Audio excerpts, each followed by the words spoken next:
Elkarte hau Tolosako udalak babesten du.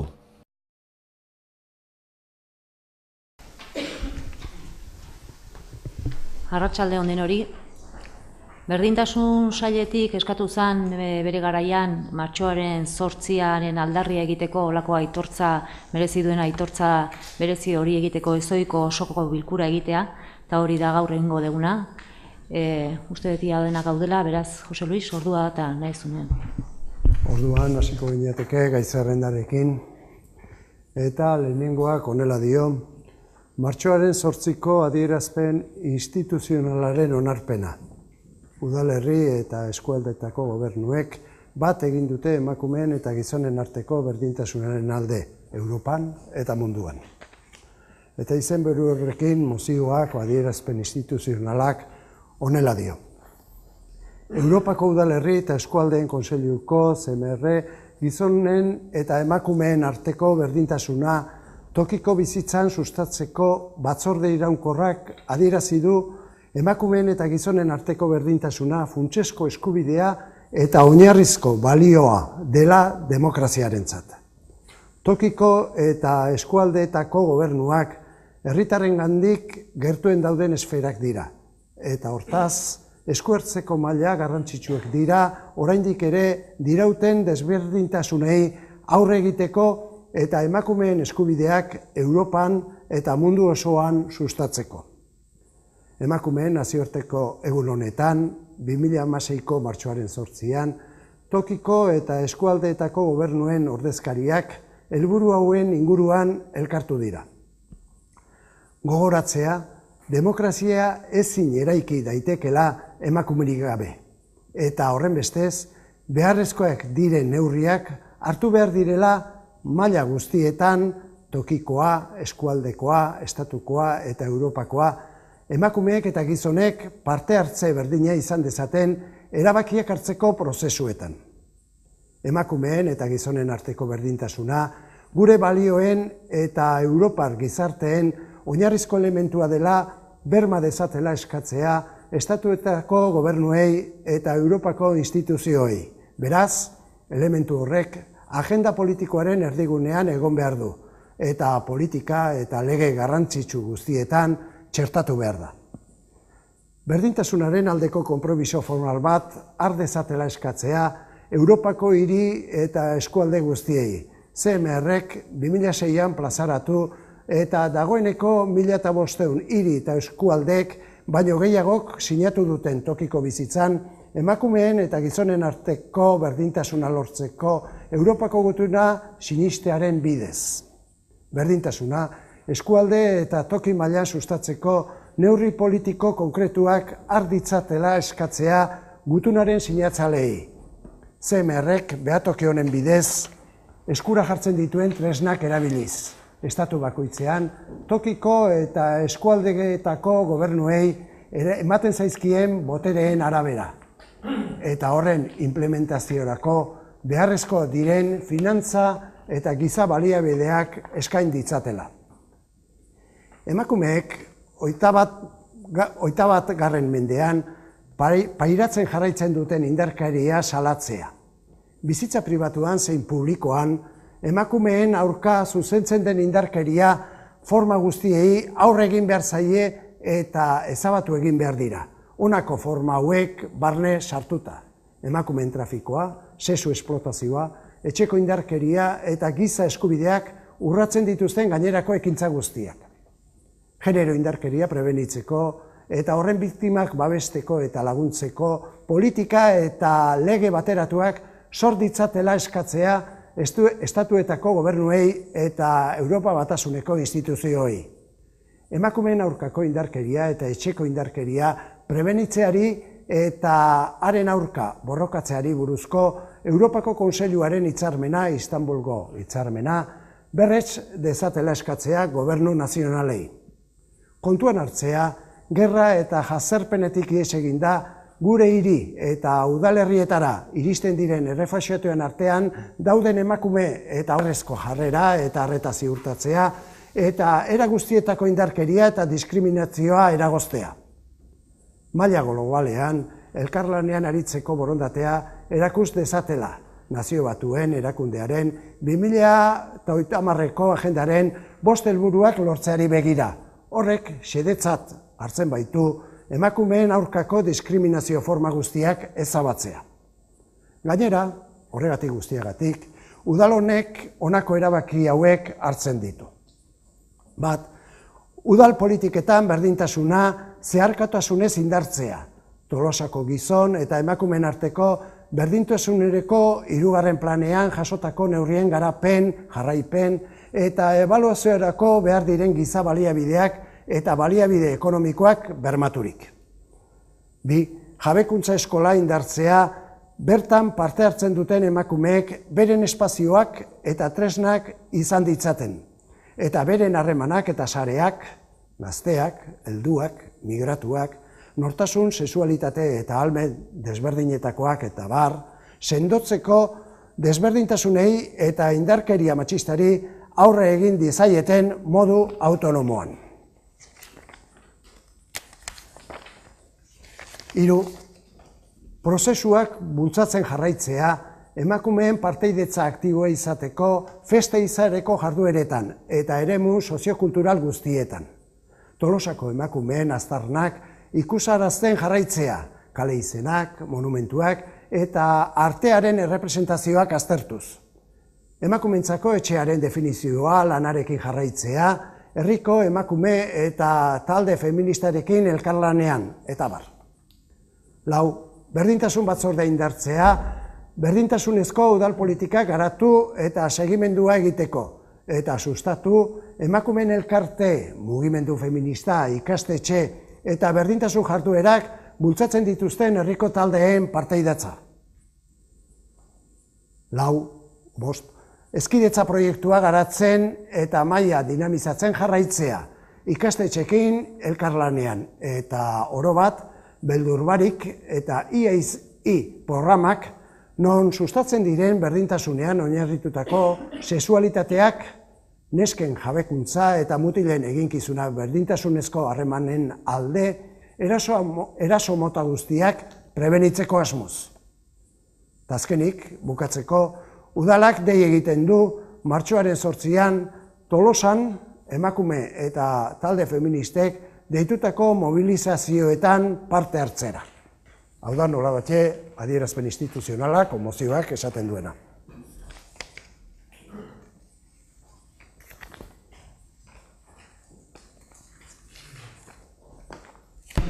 Bai, arratsaldeon. Hemen Jose Luisek irakurri duen bezala, martxoak 8 aldarri eguna da. Eta, leku guztietan esaten den bezala baita ere salaketa. Ez ospakizunezkoa zoritxarrez, salaketa eta aldarrikapen eguna. Gogoratu behar dugu, 1908ko martxoaren 8an, New Yorkeko fabrika batean zituzten lan baldintzak eta soldata kaskarrak eta miserableen aurka altxaturiko 156 emakume erre zituztela. Eta hori databeltz horrek emakumeen eskubideen aldeko egun bilakatu zuela martxoak 8a. Berriz ere, egun krisi testuinguru honetan emakumeak dira egoera gogorrenak pairatzen dituztenak. Etengabe egun hauetan, bai soldatan diferentziak eta etxeko lanean pasatzen duten denboran, etengabe daude datuak berresten, egoera okerrena azken batean emakumeak eramaten duela, bai enplegu prekarioari dagokionean, bai lan berdina egin arren gizonezkoak baino gutxi soldata baxuagoak jasotzen dituztelako eta bar. Martxoaren 8a beraz egunero da, baina inoiz ez zaigu ahaztu behar festa eguna baino borroka eta aldarrikapen eguna dela. Emakumeak beren eskubideen alde altxa zirenekoa gogoratu nahi dugulako, eta eskubide horien aldarrikapenagatik nola errezituzten. Udal gobernutik eta azken batean batzorretikan proposatu den testuak dioen bezala salaketa. Nik uste dut hori oso argi eduki beharra daukagula. Efemeride hauek egun eta gogoetak egiteko abaguneak izaten dira, baina jarduna ordea urte guztiako jarduerak izan behar dute. Eguneroko lana da, guk behintzat horrela ikusten dugu. Eta horregatik, hasiera batean, EH Bildutik, gure mozio propio bat ere aurkeztu genuen, planteatzen gendulako hori, ez? Gauzak egiten diren arren, konpromezu irmoak hartu behartziala, benetazko implikazio bat eskatu behartzela, eta egun hauetan hartzen dian konpromezu formalak eta ofizialak gero egunerokotasunean lantzen jarraitu. Emakume eta gizonezkoen artean desorekak daudela nabaria da, arlo askotan.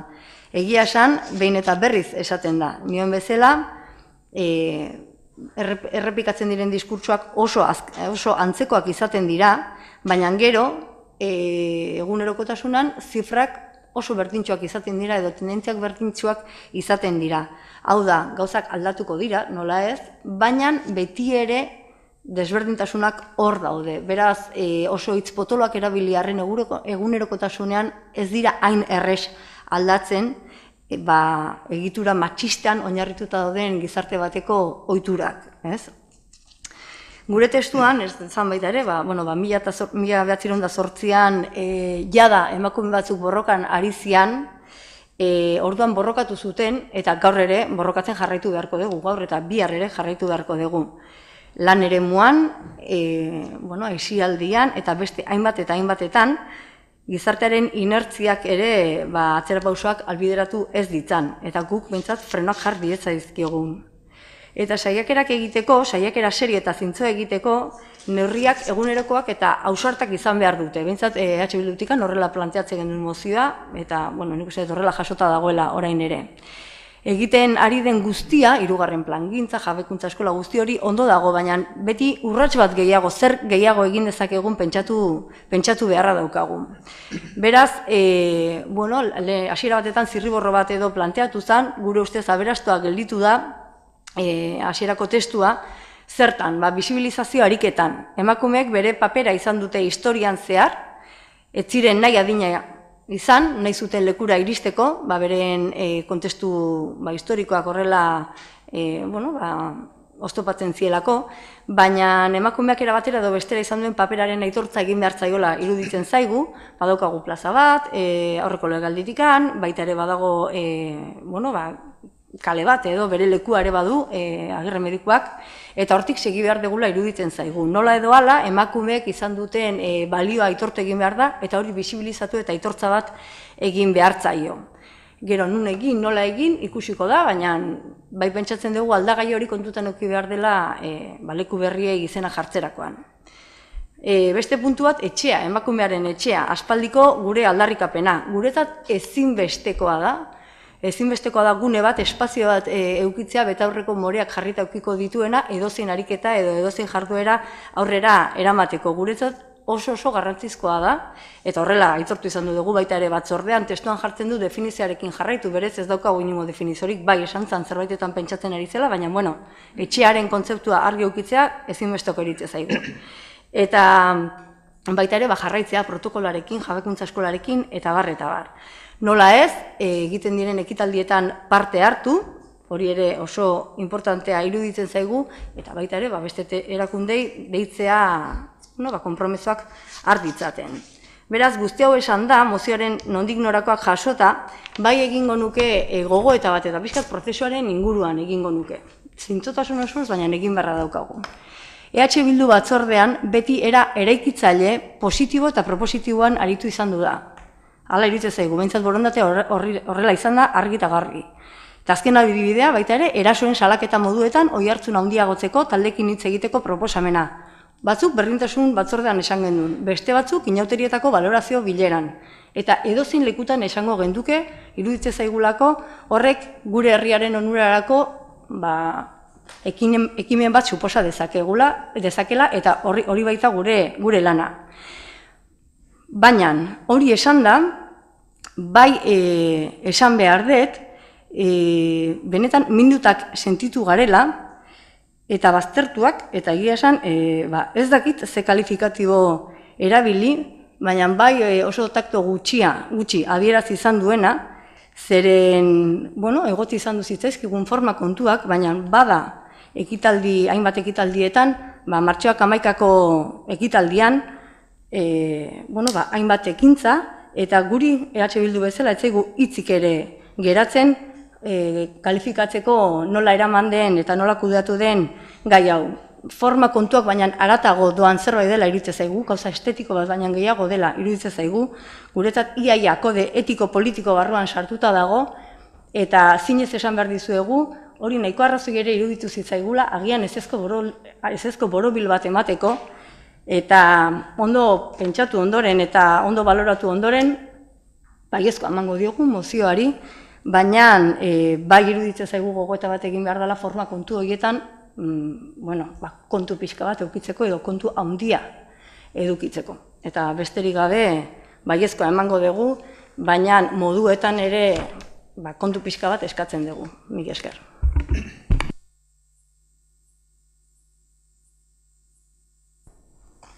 Bai, arratsaldean. Dakizuenez, gure batzordean aurkeztu zen, martxoak 8 ingurako programa. Hor esan zuen nola martxoaren 11an kontzertu bat ingo zala, Miren Urkolaren oroimenez. Esan genuen, lantzen nahi ginela oraindik, nahi bazenuten zerbait esan zen batzorde hortan. Ez zenun ezer esan. Ez momentu hortan, ez gero. Hortik aurrea, igual bale. Datorren berriz espero dugu esper gertatzea, baino forma salda nahi badezu hitz egin zuen forma ere oso ona, mozio hori adierazteko ez dakit oso ona izan zen. Bidali genuen mozio bat, erantzunik ez, momentu hortan. Pixka bat beranduago, zuek zuena sartu zen urtela. Bai, hori izan zen.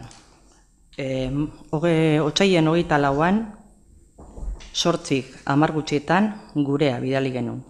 Zuek, otsaileko 24an, 3:00 e-mail batez, zuena sartuta zeola udaletxean. Gurekin harremanetan jarri gabe. Gero, otsailaren 25an, bidali genuen guk bat, posible zen, bat atea. Erantzunik ez. Nik deitu nizun gero, eta esan zenun, oraindik begiratuta ez zenutela, eta asteburuan zehar begiratuko zenula. Bidali zenuten, esaten, bale, printzipioz ondo, baino bakarrik hoi. Barkatu, etxea, bai, gu jartzen genuen gune, eta zuek etxea, nahi dezunean jarri. Hoi aldatuta konforme. Eta jazta, zuek formak ere oso onak ez ziren izan. Hoia, berdintasun batzordeko kide guztiek onartutako mozioak adierazten duena alde batera utzita, datu batzuk ematea gustatuko litzaidake. Emakumeen bataz besteko diru sarrerak gizonezkoenekin alderatuta, 49,80 dira soilik. 14.426 euro emakumeek eta gizonezkoek 24.414 euro. IBEX 35ean burtsan kotizatzen duten enpresa euskaldunen zuzendaritza kontseiluetan parte hartzen duten emakumeak 130 dira. Emakumeek gizonezkoek baino 3,4 ordu gehiago ematen dute etxeko lanetan egunero. Emakumeen artean Euskal Udalerritan 52,6 dira hautetsiak, alkateak aldiz 18%. Iaz 5.124 izan ziren emakumeen indarkeria sexistagatik biktimizatuak, eta horietatik 3.990 genero indarkeriagatik. Horien artean, 30 urte edo gutxiagoak 134 dira. Eta 151, 31 eta 51 urte bitartekoak. Naiz eta berdintasunaren alde egindako bidea eraginkorra izan, ezin eta ez dugu nahi ahaztu, oraindik asko falta dela egiazko berdintasuna lortzeko. Behin eta berriz lana etxean hasten dela errepikatuko dut. Eta udaletxean lanean jarraituko dugu berdintasuna lortu arte. Azken finean udaletxea denon etxea da.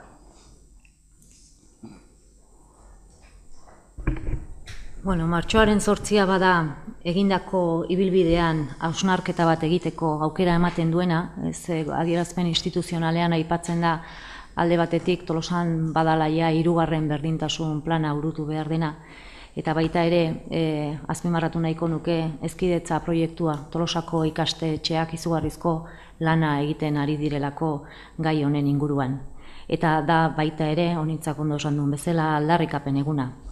Emakumeak gizarteari egiten diogun ekarpenaren aitortza, hau da gizon emakumeak osatzen dugun komunitatean balio ordezka ezinea dugula onartzen dugu egun honetan, balioa pertsonari zortzaion errespetuan oinarrituta eta eraikitakoa da, eta gainera balio demokratikoari mamia emango diona. Horrela, emakumeen ekarpena maila guztietan ematen da. Ongizatean, ekonomiaren aurrerapenean, kulturaren balioan, herrien eta nazioen lorpen politikoan, baina aitortza hau nola ez da modu naturalean eta espontaneoan ematen, estatistikak isladatzen digu errealitatea zein dan, hemen datu batzuk eman dira, eta egia dena da mundura emakume edo gizon sortua izan aldea nabarmena dela. Esate baterako, eskualdeko langabezi datuei erreparatzen badiogu, badakizute, eremu publiko zein pribatuetan gizon emakumeak rol jakin batzuen arabera sailkatzen garela, eta hori gizarte honek modua kritikoan onartzen du. Naiz eta egia den baita ere pixkanaka hainbat aldaketa ematen ari dela. Oraindik ere, langabezian dauden pertsonak lan munduratzen direnean, emakume gehientsunok, ia esan dezakegu danak, zerbitzu sektoreran lan munduratzen dira. Gizonak berriz industrian, eta batan eta bestean dauden lan baldintzen aldea izugarria da. Etxeko lanen banaketan, genero ikuspegitik aurrerapena ukaezina da, estatistikak begiratzen baditugu, baina oraindikan ere ez dira inundik inora parekideak. Eta zaintza lanak begiratzen baldin baditugu, desoreka oraindikare eta handiagoa da. Bizigaren teknologia berrien gizarteak ahalbideratu du, azpimarratuko nuke gehiago nerabeen artean, bikote harremanetan jazarpen, kontrol eta menperatze jarrerak areagotzea. Eta bultzatu beharko lukeena da errespetuan eta askatasunean oinarritutako jokabide eta harremanak. Eta desoreka guztien oinarria da, gertatzen diren genero indarkeri pasarteak, eta hemen aipatu nahiko nuke Irungo kasua, eta baita ere, ez oso ondo goratzen uste Barakaldon entzundetela gaur izan dela beste kasu bat. Biharko nazioarteko emakumeen egunak aukera ematen du, errespetuzko harreman justuak aldarrikatzeko, etxean, lanean, eta baita ere kalean.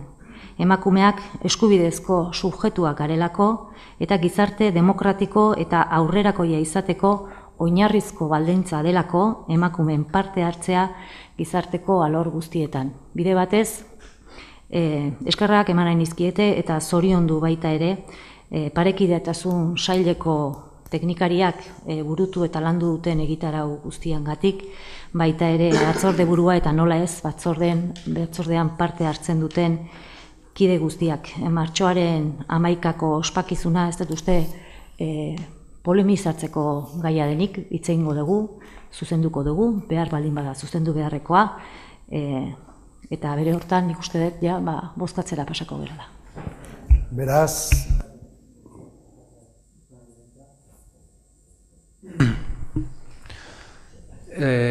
lehenengo gehazuna polemizatu nahi, eta zeu polemizatuko, baina errespetua zitzaiten nahi geha. Eta hala da. Errespetua da, hitza. Errespetua zortzaiona mundu guztiari iraingarri iruditzen zait, uste dena izena hitzaiten dutela, konparatzea mozioa noiz bialdu dan, eta gure kide bat, lagun bat, hainbeste aldiz gukin ondana, gai hau bizi izan duduna, eta ez dugu inundikara inoa esaten ezanik egin barro menaldi bat, ez da gutxiko ere, merezitu 1000. Dioguna da formak, eta errespetua diegu, eta errespetua horrexi bat diogu. Bere lagun, bere kide izan gehan neurrian, dei bat besterik ez genuen eskatzen, beste guztiekin iaia kaletik enteatzea baino, ez beste ezer, ez dugu polemizatu nahi. Nola polemizatu nahiko dugu nien ingurun. Eskatzen duguna da errespetu bat. Berarekiko, gurekiko, formak. Hain importante dian formak. Egiten dena bezain importante dira formak. Gizarte patriarkatu batean bizigea gogorra, bortitza, agresiboa. Eta forma horiek dira horren erakusle. Horregatik eskatzen duguna da errespetua. Errespetua gizarte feminizatu nahi dugulako. Forma horiek alde bate utzi behar ditugulako. Eta takto hori izan behar dugulako. Humanizatzea eskatzen dugulako. Eta hori da sentitu ez duguna. Eta horregatikan, hemen gu gaurko salaketa, baina nahi mina egin dit. Gauza bat parekatzea, e-mail bat edo beste nizu boi aldu danakin. Eta ze jarraitu nahi, baina nahi, eta uste guri, kasu honetan mina, nik mina sentitu dut. Mina sentitu nuen jakin nuenean, kanpotik jakin nuenean, eta mina sentitu dut oain, sentitzen dut, baina adierazi behar naukan. Eta inongo asmoik gabe polemizatzeko, inongo gabe. Eta jarraituko du hitzeiten.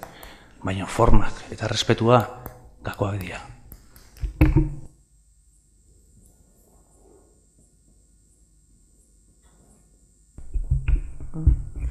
Bai, bueno, miren gogora ekartzeko proposamena sailetik beratikan atera zanez, oroin omenaldi handi bat baino gogora ekartze bat izan zan, seguraski mirenek hori baino gehiago merezi zuenez bakarrik sailean bertan burututako lanagatik, baizik eta berak sailean utzitako utxuneangatik. Beraz, hitz egingo dugu eta zuzenduko ditugu izandako gabeziak. Beraz, adierazpen instituzionalaren alde daudenek, altxa dezatela eskuan, onartutat emango genuke, hau batez, eta hurrengo gaiarekin jarraitu. Non esaten den udal politiketan genero zeharkatasuna txertatzeko estrategia berrestea. Eta proposamenak dio honela. Udal politiketan genero zeharkatasuna ezartzeko eta sustatzeko proiektua 2013ko uztailaren 23ko osoko bilkuran onartu zen.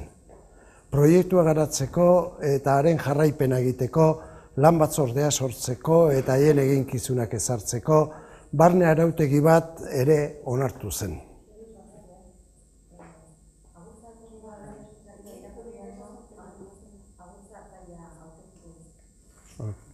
Diktamena ez da irakurriko orduan?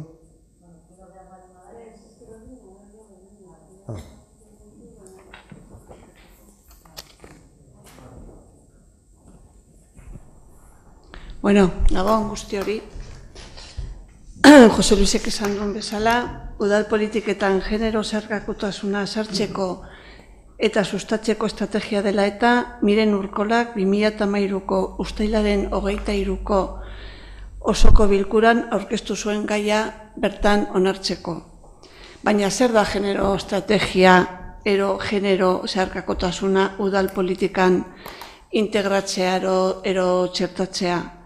Euskadiko berdintasun legean printzipio orokor bat da emakumeen eta gizonen egoera baldintza jomuga eta behar desberdinak modu sistematikoan konsideratzea eta horretarako politika planean, programan eta ekintza guztietan eta maila guztietan, hau da politiko, tekniko eta administratiboan eta horien plangintzan, planak eta programak diseinatzen direnean, garatzen eta ebaluatzen direnean, kontutan izatea sistematikoki emakumeen eta gizonen jomugak, baldintzak eta ezberdintasunak, programak eta politikak egiteko. Ezberdintasunak ezabatzeko eta horrela emakumeen eta gizonen arteko berdintasunak sustatzeko. Osoko bilkuran horretan ere, barne arautegi bat onartu zen. Proiektua garatzeko eta haren jarraipena egiteko lan batzordeak sortzeko eta haien eginkizunak ezartzeko. Lan batzordeak 3 izan ziren, Eta, lehenengoa izan zen berdintasun batzordea, orain berdintasun batzordea, joan zen legislaturan parekidetasun batzordea deitzen zena. Hau, proiektuaren lidergoa du, jarraibide estrategikoa zehaztu, bultzatu eta kudeatu eta ebaluatzen dituen batzorde bat da. Barne koordinazio batzordea departamentu buruak daude. Bere funtzioa dira, besteak beste, berdintasun batzordean zehaztutako ekintzen edapena erraztea eta bultzatzea du helburu. Departamentuetan aurrera eramango diren jardueren jarraipena eta kontrol bat izatea. Interlokuziorako izendatzen duten pertsonal teknikoaren izendapena berrestea, pertsonal horrek proiektua garatzekoa beharrezkoak diren aurrekontu baliabideak, prestakuntzak eta ebasteko ahalmena esleitzea. Eta azkenik, genero zeharkakotasunaren inguruan antolatzen diren prestakuntza saioetan parte hartzea. Gero beste lan batzorde bat izan zen da solasaldirako eta interlokuziorako pertsonak. Departamentu bakoitzetik bat izendatzen da. Beraien funtzioak dira, besteak beste, proiektuaren garapena eta prestakuntza saioetan parte hartzea eta eskuratutako ezagutzak, esperientziak eta tresnak departamentuko pertsonal guztiei helaraztea. Eta eraberean berdintasun departamentuarekin solasean eta lankidetzan aritzea eta udaleko beste departamentuekin pertsonal teknikoarekin koordinatzea. Estrategia hau hasiera-hasieratik josan epe labur, ertain eta luzeko prozesutzat. Horren harira, proiektu honen barruan 2013 urtetik gaur egunera garatu diren jarduerak besteak beste hauesek izan dira. Galdaitegi baten bidez, udaleko departamentu bakoitzean zeharkako neurriaren diagnostiko txiki bat egin da. Lan eta sensibilizazio saioak egin dira, modu individualizatuan, udal departamentuakin eta hauek proposatutako jarduerekin eginda 2 urterako ekintza plana. Lan bilerak ere egin dira IFErekin, bere informatika aplikazio desberdinen barruan sartzeko sexuaren, adinaren eta jatorriaren aldegaiak, eta hizkera sexistaren erabilera sustatzeko asmoarekin. Lan saio bat aita eginda idazkaritzarekin, kontratazio plegoetan berdintasun irizpideak eta klausulak sistematikoki txertatzeko. Honen harira, aztertu dugu, jasotzen diren eroez berdintasun irizpideak eta klausulak 2004, 2014 eta 2015ko kontratu hitzarmena eta diru-laguntzaren plegoetan, eta horren inguruan ere diagnostiko bat eginda. Geroztik, idazkaritzarekin ere, beste saio bat izan dugu eta dekretu baten bidez, udaleko kontratazio plegoetan minimoak diren berdintasun irizpideak eta klausulak, berdintasun legeak jasotzen dituenak, sistematikoki plegoan sar ditzaten onartu da. Eta departamentu guztiei helarazi zaie hemendik aurrera irizpide beraiek sartzeko. 2006 urtera begira hainbat proposamena ditugu. Alde batetik genero zeharkakotasuna berdintasun 3. planean esku hartzeko ardatz bada, 3 helburu estrategiko ditu eta 24 neurri ditu, jasotzen ditu. Udal departamentuarekin lan saioak antolatuko dira, aurreko ekintza plana ebaluatzeko eta gu jakiteko zeintzuk izan diren zailtasunak eta oztopoak ekintza plana aurrera eramateko, eta 2 urtetarako ere beste ekintza plan bat proposatuko da eta adostuko da udal departamentu guztiekin. Bestalde, alde batetik, sexu aldagaia erregistro eta eskaera horrietan eta dazu eta patu datu basetan txertatzeko lanarekin jarraituko da.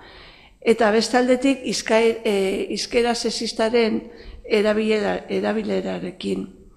Berdintasun irizpidea kontratuetan, diru laguntzetan eta hitzarmenetan txertatzeko lanarekin ere jarraituko dugu, eta bereziki departamentu hauekin, gizarte politika, giza baliabideak eta udal antolaketa, ekonomiaren sustapena, ingurumena, auzoak, obrak eta zerbitzuak, merkataritza, feriak eta turismoa, eta azkenik informatika departamentuekin. Berdintasunean erreferenteak diren departamentuekin, hau da, kirola, kultura, jaiak eta festa udal departamentuarekin, datuak sistematikoki jasotzeko prozedura batean sartuko gara. Alegia, urtero, behar diren udaldatuen eta beste entitate batzuetatik eskuragarri dauden datu estatistikoen zerrenda bat, zehatz bat ezarriko da. Sexua adina eta jatorrizko herrialdearen aldagaia txertatzeko. Eta departamentu horiekin ere antolatzen dituzten aktibitate guztiak aldagai horiek kontutan izango dira. Departamentu horiekin ere proiektu estrategiko bat garatzea proposatu da, emakume gaztei zuzenduta, hain zuzen ere. Estrategia honekin bukatzeko prestakuntza plan bat proposatu da, 30 ordukoa 2 urtean emateko. Formazioa likadi enpresa egitea proposatzen da.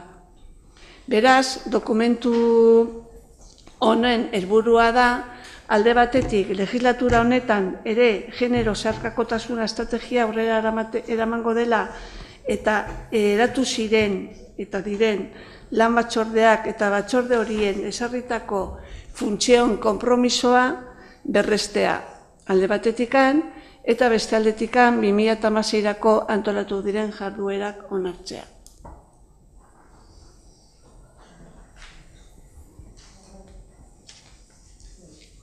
Aurreko puntuan esatek duen bezala, egunero egin behar dian gauzak dira, eta hemen finkatu dira publikoki esan dira, eta orain egin behar deguna da, 24 aldagai dira guain, eta pixkanak aurrera segi, besterik gabe. Bagizkoa emango dugu. Udal politiketan genero zeharkakotasuna txertatzeko estrategiak beharrezkoak dira, eta askotan ez dira errezak izaten, askotan ohitura aldaketak suposatzen dutelako. Hala ere pentsatzen dugu udala administrazio bestela eredu izan behar duela, eta gainera pentsatzen dugu administrazio jarduera aberastu egingo dela. Zeharkakotasuna landu beharreko beste gai batzuk ere izaten dira, eta agian generoa izan daiteke ispilu bat, gero beste hainbat gai zeharka ere landu ahal izateko. Beraz, berrestearen txertatzeko estrategiaren alde, berrestearen alde daudenek altxa ezatela eskuan, beraz, onartu zaten emango genuke proposamena.